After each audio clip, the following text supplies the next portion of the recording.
Hey, hello friends. Welcome everyone to all of you for this Global Women Empowerment Sessions 2020. As part of this program, today we have with us Indira Thawani, ma'am from India. She'll be speaking about ancestral liberation and self-empowerment. Ancestral healing is a profound spiritual healing, my dear friends, to clear out all our karmic patterns by healing the inherited energy patterns using this meditation and energy. Our ancestors exist not only in the genes they pass down through the generation, but also in an energetic pattern of thoughts, emotions, illnesses, and karma, which can affect every part of our personal life. So, ancestral healing can transform energetic patterns with a vibrational shift in the entire ancestral line. Friends, I'm Sri Lakshmi from UK, practicing this meditation for the past 12 years. And under the guidance of our master, Brahmashi Patriji, we are doing this 111 days of global goddess meditation circle with 111 feminine masters across the globe. So, friends, we have successfully entered into day 71 of our program. And as you all know, that the main intention of this program is to invite all the feminine masters across the globe so that we can create this unified global collective grid across this planet Earth. So before starting our session, let's meditate for 2 minutes by connecting with all the higher beings. So I request everyone to please close your eyes and start observing your normal and natural breath.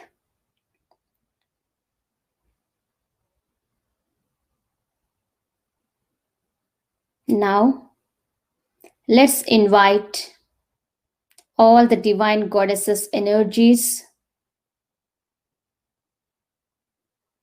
Goddess Lakshmi, Goddess Parvati, Goddess Saraswati, Mother Isis, Mother Durga, Mother Kuan Yin, Ma Kali.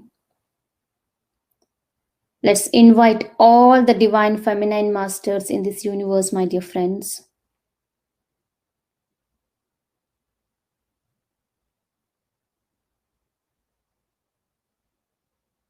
Let's invite all our ancestors.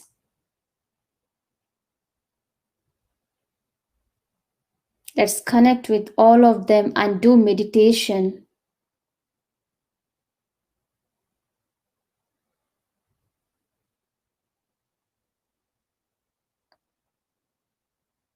Let each and every cell in your body be completely filled with the divine healing energies flowing from all these divine masters.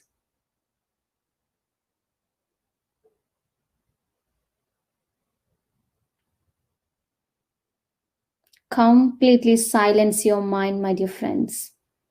Experience this divine healing energies. Just bask into these energies.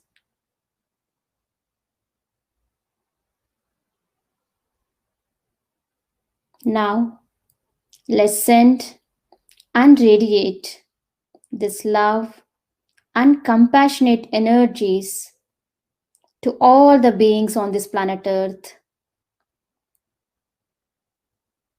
May all the living beings on this planet Earth live happy, healthy, and peaceful.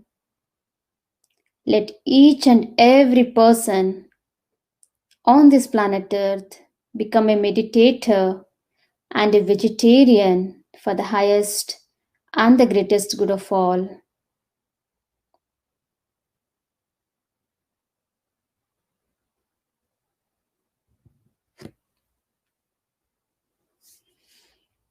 Now gently place your hands on your eyes for 5 seconds and you can slowly open your eyes, my dear friends. So I'm so happy to introduce today's speaker, Indira Thawani. She's a consciousness transformer by passion and karmic therapist and meditation facilitator by profession. She was a born seeker from a deeply spiritual lineage. Her quest for a living divine led her to a powerful Antaryamin experience in the year 2003, by the founder of the Oneness University, Sri Bhagavan, and in 2007 she was blessed with a state of Ananda.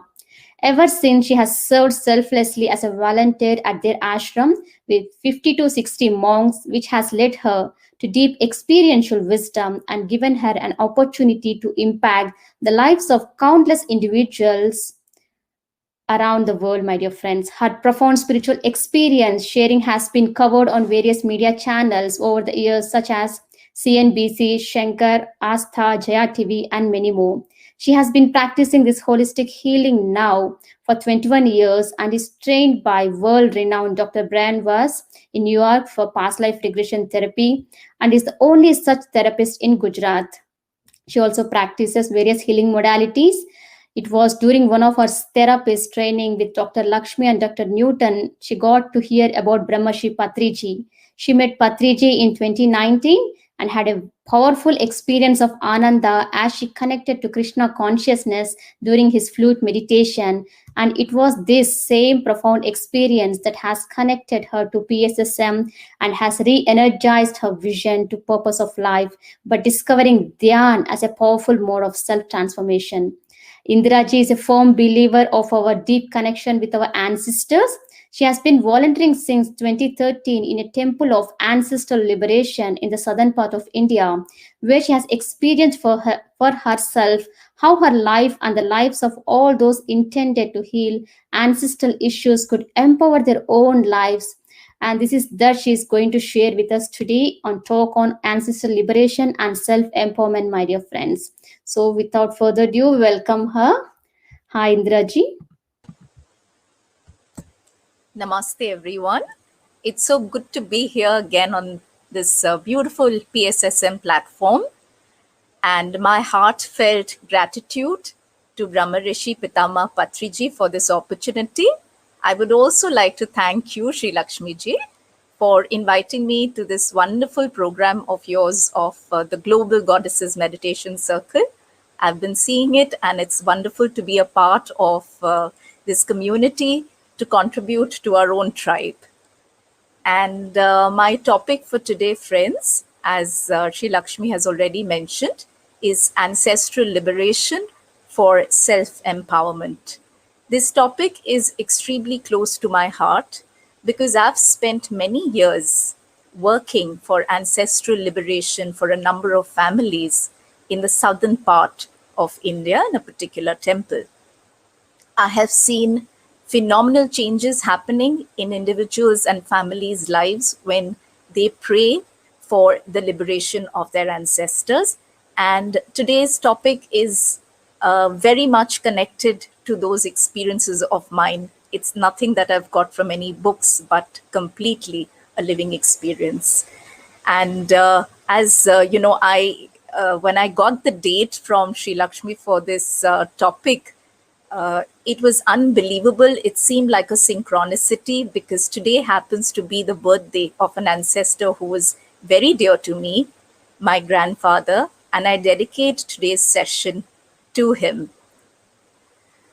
He was a wonderful man, a philanthropist, and contributed greatly in the field of mathematics and statistics in India. He was a degree holder from the Cambridge University, a first-class degree holder from the Cambridge University in UK, and worked in the FAO of the United Nations for many years, contributing internationally as well. So today, as I establish my connection deeper with him, and I express my gratitude to him for all that I've received from him and all that our family has received, I also pray that all of you viewers who are seeing this session today grow in your connection with your ancestors. You undergo phenomenal ancestral lineage healing and get great blessings from your ancestors. So I would just start by sharing the screen for today's session with all of you.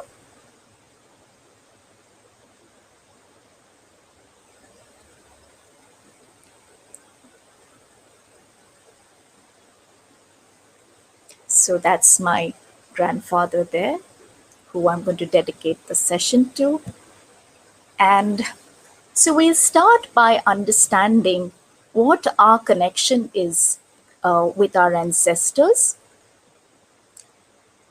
Now, scientists say that human beings and their ancestors have been on the earth plane for more than 20 million years, and their leaving the physical caste does not disconnect them from us, because we are their seeds, and the seeds always carry the essence of the ancestors.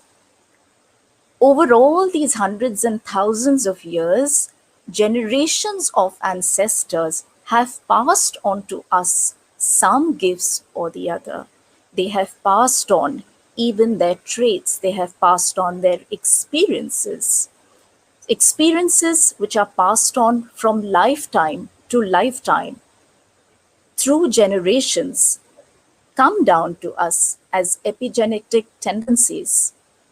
Other than that, there is so much more in terms of traits, characters, attitudes, the thought patterns, the belief systems, even the family karmas.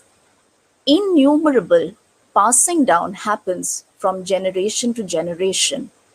And this remains within us till there is somebody from the family who participates in the healing process.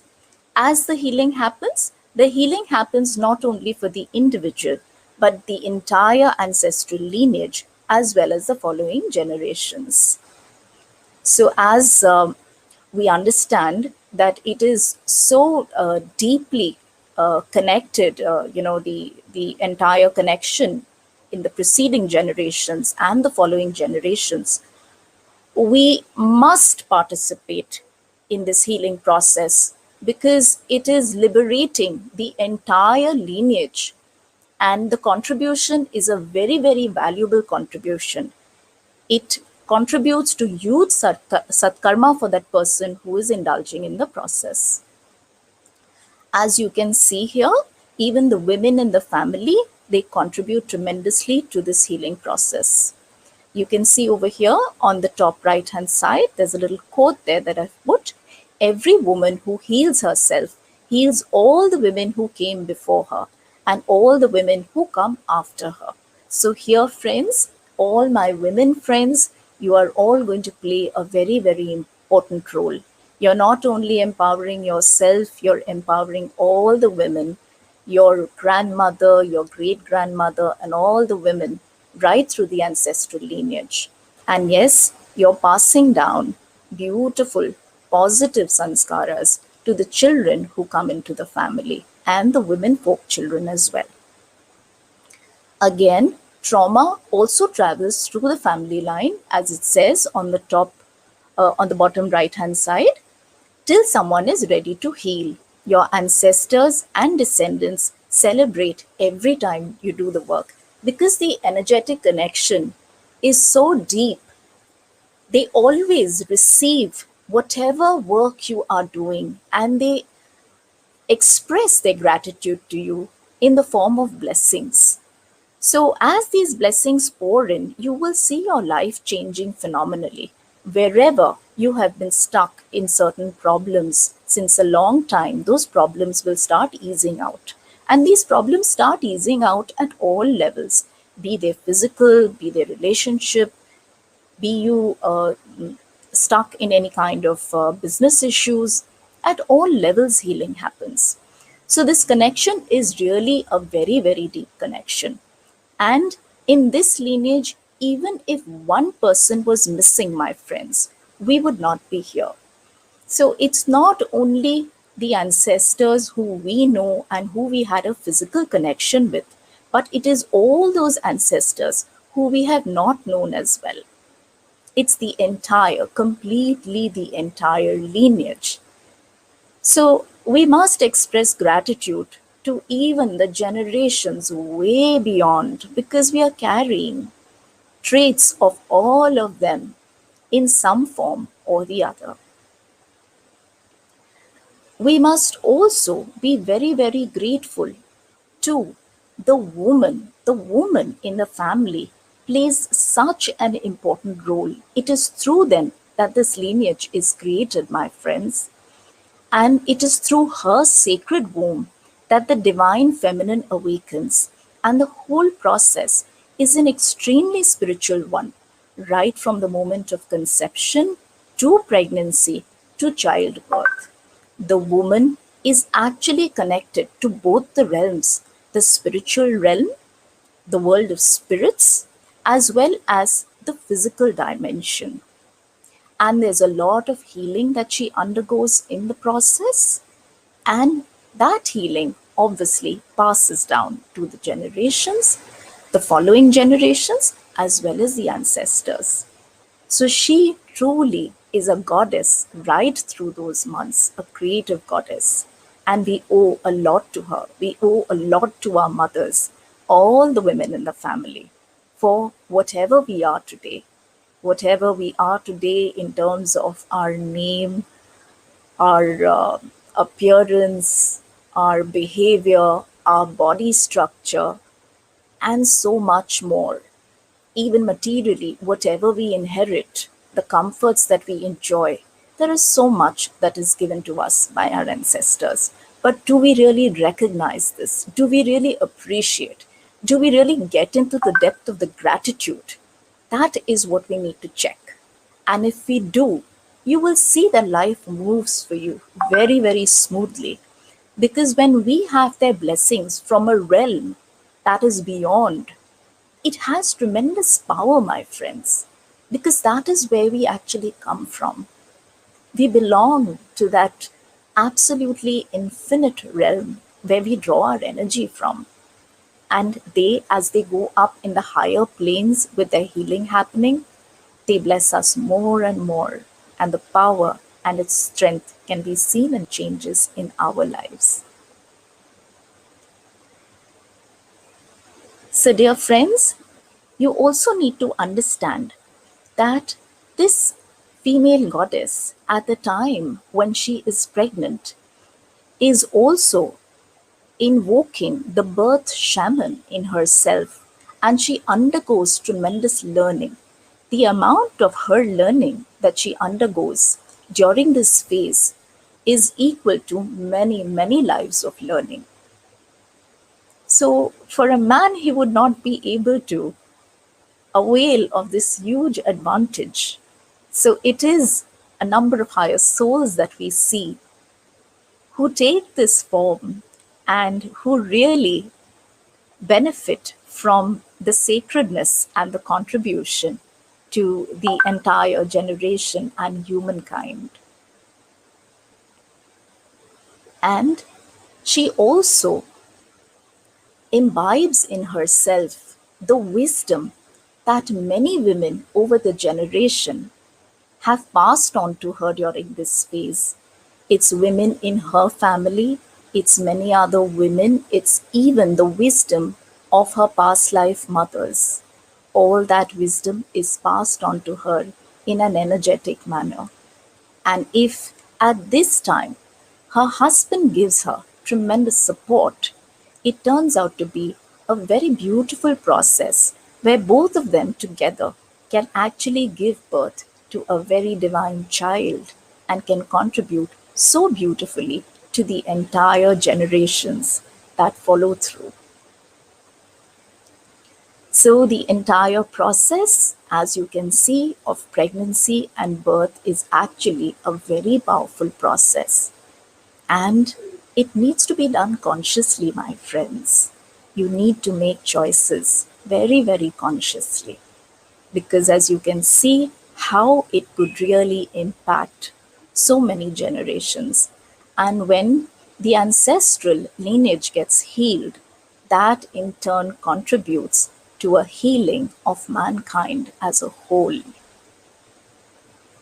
So you will see this here on this screen on the right side. There's a quote which says that when we heal ourselves, we heal our ancestors from wounds that run deep within our family. And when we heal our ancestors, we heal the world's wounds that run deep within humanity. So I would really say that it is huge satkarma when one actually consciously conducts any process or gets involved in this healing process, which is so, so vital and so precious. Now, what is the different ways in which one offers this healing world over, irrespective of the religions and the cultures? People celebrate at least once a year a festival to honor the deceased. This is celebrated. I have just mentioned some of these religions and cultures here. Egyptians do very much believe in reincarnation. So do the Jews and the Christians. They all celebrate in their own way and honor and express gratitude to the ancestors for what they have received. We also have the Japanese. We will see separately a little bit on how each of them honors their lineage. Going a little deeper into how connected we are to this lineage, we also need to understand that irrespective of our being from a particular culture or a religion, all of us have completely different identities. Right from our physical structure, our appearance, how we look, to our internal traits, everything has been carved by nature so graciously and so carefully over hundreds and thousands of years. So, how has this happened? This has happened because we have been carrying these traits down from the ancestors, and no two individuals will ever be the same. Each one, therefore, is really very, very significant in the family tree. So let us look at the different cultures here. So we have the Obon celebrations in Japan. So the Obon celebration happens for over 3 days according to the Buddhist tradition.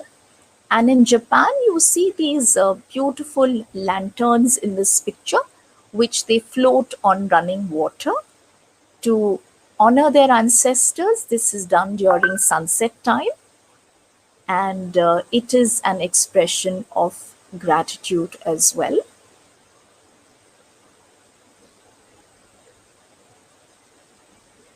There is this beautiful festival that happens in Korea by the name of Chuseok. So during the Chuseok, offerings are made to the ancestors.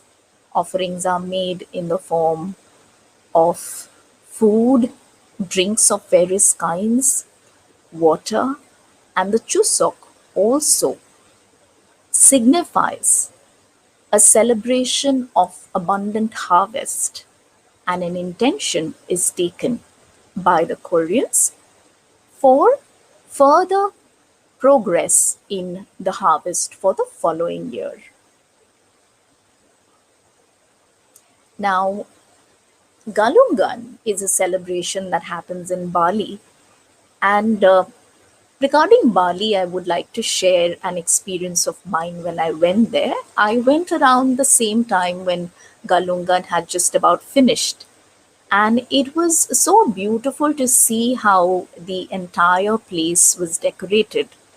So they have these bamboo shoots outside all the buildings, and these bamboo shoots are tall shoots with a little circular top, and it just kind of goes up and then it drops down like a hanging, and it looks so beautiful because you find the entire streets decorated with these bamboo shoots. And all the people, they move out taking offerings to their temples. They have temples established there, and it is believed that the ancestors come down on that particular day from heaven to their homes. So that is the time when they make these offerings, and they also again express their gratitude. Another, an observation that I made in Bali, which really had a huge impact on me, was when I went there. I saw that a lot of homes in Bali had a specific structure, which was, like an extension of the home, a dedicated mini home or a dedicated separate room, which was actually only for the ancestors. That really touched my heart. They have so much of value for their ancestors that they establish these separate structures along with their homes to honor them. And I was so inspired and so touched seeing that. I decided to come back and establish a separate ancestral corner with an altar in my sacred chamber. So I have a room here in my home where I do small ancestral processes and my other healing. So I dedicated a separate corner, and I could actually feel a change in the energy of the room. I could sense a change of the temperature. It would become a little cool, and especially on those days when I used to do the ancestral process. So in India, of course, we celebrate it, or we honor it on the day of Amavas every month. So I would notice by about the previous day night, the temperature of the room would change. So that started happening about 2-3 years back after establishing that ancestral corner. So yeah, that was an experience, impacted by my trip in Bali. And then we have the Kinmen festival, which is observed in China. So as you can see, this Chinese gentleman here, he has a brush in his hand and he's cleaning the tomb.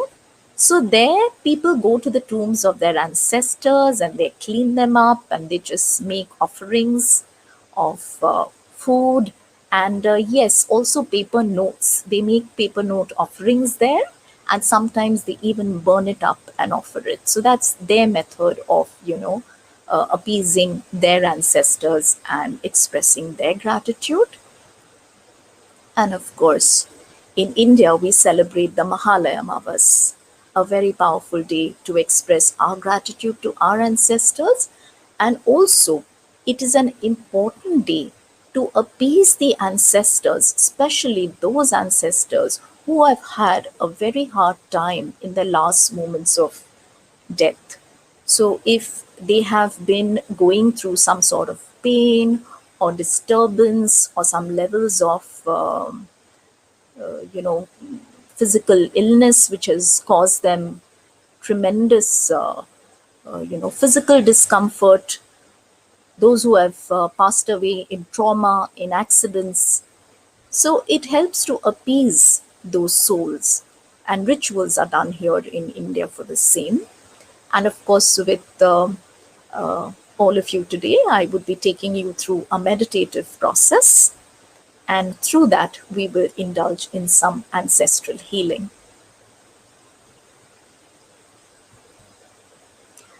So, dear friends, as you can see, right through, irrespective of which part of the world and what culture, what tradition it is, people all over realize the significance of their ancestors and what they have received from them as a part of their life today. And they do celebrate it, they do honor it. So it's something which we should always remember. And I don't think we would like if somebody forgot the special days in our life. If somebody forgot your birthday, would you really feel happy about it? If no, your birthday comes just once a year. So the same thing happens here. We don't do anything on a daily basis. But yes, once a year, I think we need to honor that. Besides, other than once a year, those who are a little keen, in India at least, can follow maybe just talking to your ancestors, or if you wish, you can make food offerings. So it depends on what you're really comfortable with. the main thing is to establish a connection and heal all that is unhealed. And that can be done on Amavas of every month. So you can just look up the calendar for the dates. You will have an idea. And honestly, I have done this for my ancestors for a continuous 21 Amavasas in 2015. And I would do this in a temple in southern India. Life changed phenomenally. I had huge internal shifts, getting to levels of deep peace and ease. And of course, materially, there was a shift as well. But the internal journey was something which I was really looking for a huge shift in, and that did happen through this continuous offering and connection over the 21 months. So now let's talk about the last journey. That is the journey where the soul leaves the physical plane. So the physical disconnect, we need to understand that when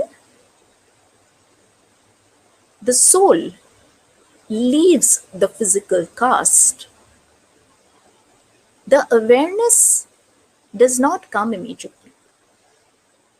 It takes the soul some time to understand that it has actually left the physical body. It tries to make a connection with its relatives, to talk to them, and to tell them that, look, I'm here. Look at me, remember me, and let's just interact. I'm available, I'm there, I haven't gone, don't cry. So that is the kind of experience that happens at the soul level instantly. It takes some time till the family goes to the cremation ground and the ceremonies start happening. That's when it slowly starts sinking into the soul that, there's something happening here, and the realization starts seeping in deeper and deeper. And hence it is very important that during this period, the family participates in rituals, or those who are not into rituals, at least they could make a connection of the soul and talk to them internally, because as you know, energetically, we are connected, and to explain to them that their work in the physical realm is done and that they now need to move on to their homes in the other dimension where they belong to now.